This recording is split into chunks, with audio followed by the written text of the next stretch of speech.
Hi, Pastor Nathan Decker with your hashtag Better Together devotion for today. And this week I'm going through my favorite gospel, the Gospel of Mark, and talking about miracles that become living sermons in the way that Jesus relates them to what's going on around him.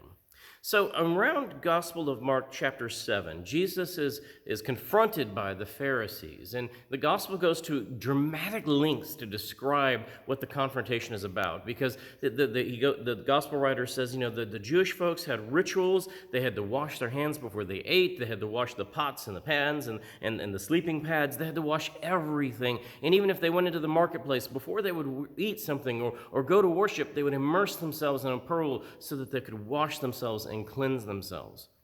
Now, Jesus and his disciples were walking along, and the disciples apparently were eating with unwashed hands, unclean hands, no kosher hands by the Pharisees' understandings. And the Pharisees start arguing with Jesus, saying, "Why don't your disciples obey the teachings of the elders? We have traditions. We have ways we do things here, Jesus. Why aren't you teaching your followers to abide by these?"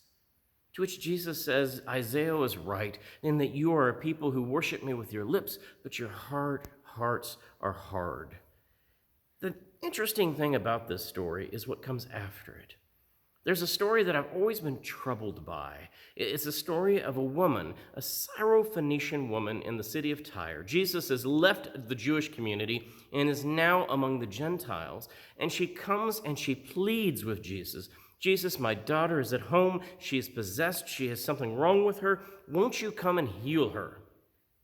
To which Jesus says it's not right for us to take the food from the table and the children and give it to the dogs. He literally is calling her a dog. It comes across in our modern ears as racist and mean. "What's going on, Jesus? This isn't like you." To which the woman responds, "But even the dogs get the crumbs that fall to the floor." And Jesus says, "Good answer. Go on, your daughter has already been healed." Now, that story all by itself doesn't make sense to me.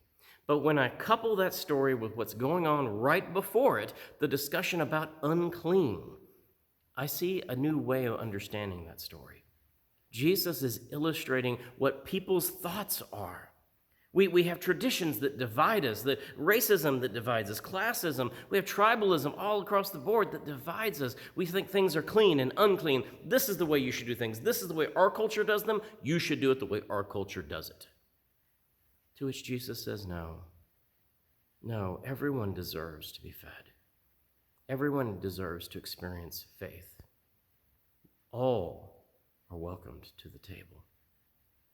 It's interesting that so many times in our churches and in our faith walk, that we're more interested in passing down traditions of the elders, like the Pharisees in this story, than we are with passing down faith.